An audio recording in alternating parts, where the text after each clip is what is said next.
The Warren Occult Museum, Objects of Darkness in Connecticut, behind locked glass in Monroe, Connecticut. The Warrens contained objects too dangerous to leave with the families who once owned them. In the back of a modest home on a quiet street in Monroe, Connecticut, something extraordinary exists. Behind an ordinary door, past warnings posted clearly for any visitor to see, sits a collection unlike any other in the world. The Warren Occult Museum is not a tourist attraction designed for thrills. It is not a Halloween exhibition meant to entertain. It is a repository of spiritual danger, a carefully maintained containment facility housing objects collected from over 10,000 paranormal investigations spanning 6 decades. Each object within these walls carries with it a documented history of spiritual activity. Each has been deemed too hazardous to remain with the families from whom it was collected, and too persistent in its energy to be safely destroyed. The museum was blessed regularly by Catholic priests throughout its active years.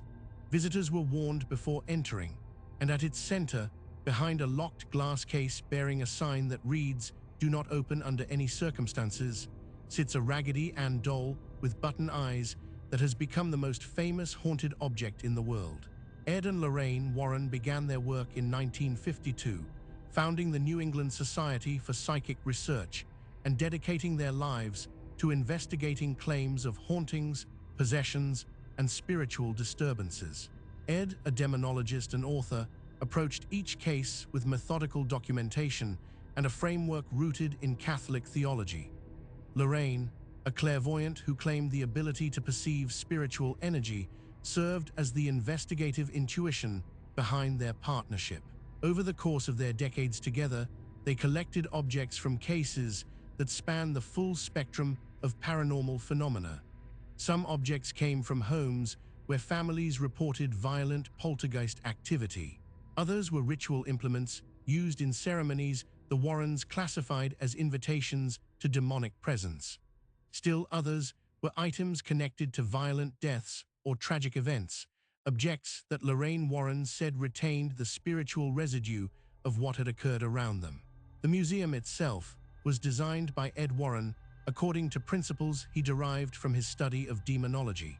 He believed that certain objects, once used in rituals or once housing spiritual activity, retained a form of spiritual access that could be reactivated by the unwary.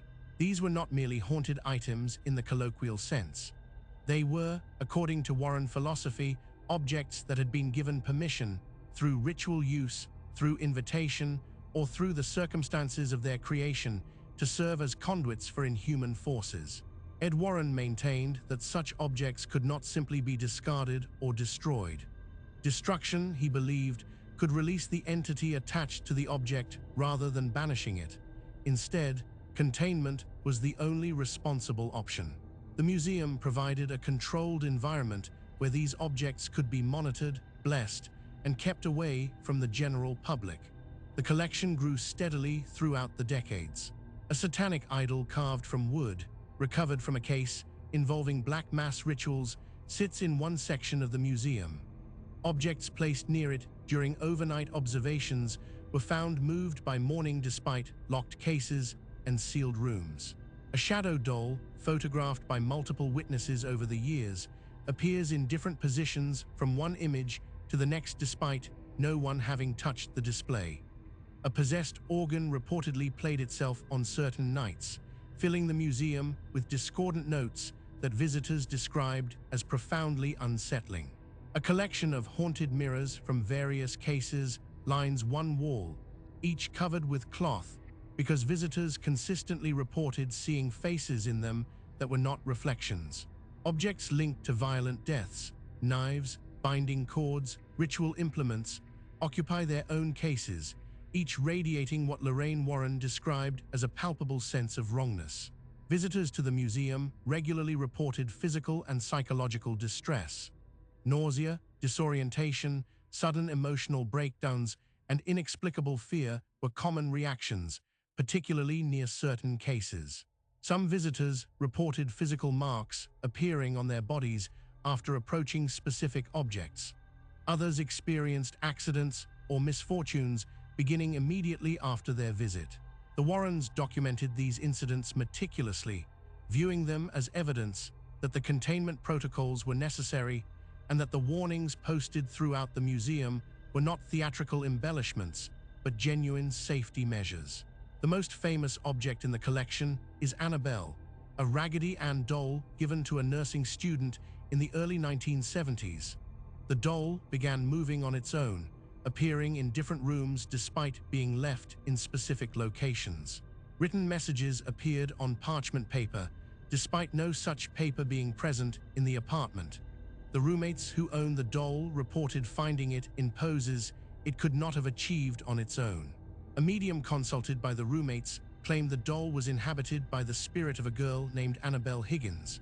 The Warrens were called to investigate. Lorraine Warren determined that the doll was not inhabited by a human spirit, but was being manipulated by an inhuman entity, a demonic presence using the doll as a focal point to gain access to the home and the people within it. The doll was removed and placed in the museum, where it remains behind locked glass to this day. The danger associated with Annabelle has been demonstrated repeatedly. A young man visiting the museum mocked the doll, banging on the glass case and daring it to do something. Ed Warren asked him to leave. Driving home on his motorcycle later that day, the young man lost control and crashed. He perished at the scene. Another visitor, a self-described skeptic, deliberately taunted the Annabelle case, ignoring warnings and pressing his face against the glass. Driving home, his car broke down repeatedly, each time in the same location despite being repaired. A woman who pressed her hands flat against the Annabelle case, against explicit instructions, reported being unable to sleep for 3 weeks afterward, experiencing nightmares every night of a red-eyed figure standing at the foot of her bed. Ed Warren was consistent in his explanation to visitors. The objects in the museum were not display items meant to impress or frighten. They were active spiritual hazards, and the warnings posted throughout the museum were not theater. No exorcism or removal was ever performed on the museum as a whole. The Warren philosophy was always containment rather than confrontation when dealing with objects of this nature. The museum itself was blessed regularly, and the objects within it were treated with caution and respect. After Ed Warren passed away in 2006, Lorraine continued to maintain the museum with the help of their son-in-law, Tony Spira. She conducted tours, sharing the history and significance of each object, emphasizing the real human experiences behind them. She maintained until her own passing in 2019 that the museum existed not to sensationalize the paranormal, but to educate people about the reality of spiritual forces and the importance of taking such matters seriously. After Lorraine Warren passed away, the future of the museum became a matter of significant interest within the paranormal community. Tony Spira, who married the Warrens' daughter Judy and worked alongside them for decades, became the primary caretaker of the collection. He has continued the Warren legacy through the New England Society for Psychic Research, maintaining the objects and conducting limited tours under strict protocols. Individual objects in the collection have been the subjects of their own documentary investigations, television programs, and feature films. The Annabelle doll alone has inspired multiple movies, bringing international attention to the museum and the Warren legacy. The Warren Occult Museum stands as the physical manifestation of two lives dedicated to investigating what most of the world prefers to pretend does not exist. It houses the material evidence of their work, not just the famous Annabelle doll, but dozens of objects, each with their own documented history of spiritual activity, each connected to real people and real events. Lorraine Warren said in her later years that the museum was never meant to be impressive or frightening for its own sake. It was meant to be honest, to say to anyone who entered that the things contained inside it were real, that they had affected real people, and that they were contained here so they could not affect anyone else. It is, in its own extraordinary way, the most complete paranormal archive ever assembled by two private individuals.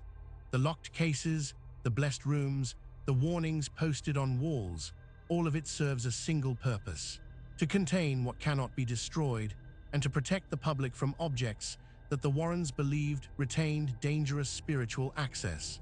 The museum remains closed to general public tour as of recent years, though private viewings are occasionally conducted under strict supervision. The objects remain in their cases, the warnings remain posted, and the Annabelle doll remains behind locked glass, its button eyes staring out at anyone who dares to look too long. The Warren Occult Museum is not a memorial to fear. It is a testament to the reality the Warrens spent their lives documenting: that some objects carry with them more than history, that some things retain energies beyond our complete understanding, and that containment, respect, and caution are the only responsible responses to forces we cannot fully control. If you found this case compelling, subscribe to Vanishing Roads for more documented paranormal investigations from around the world. This story was created with AI assistance based on documented case files. All events reference real investigations and reported incidents.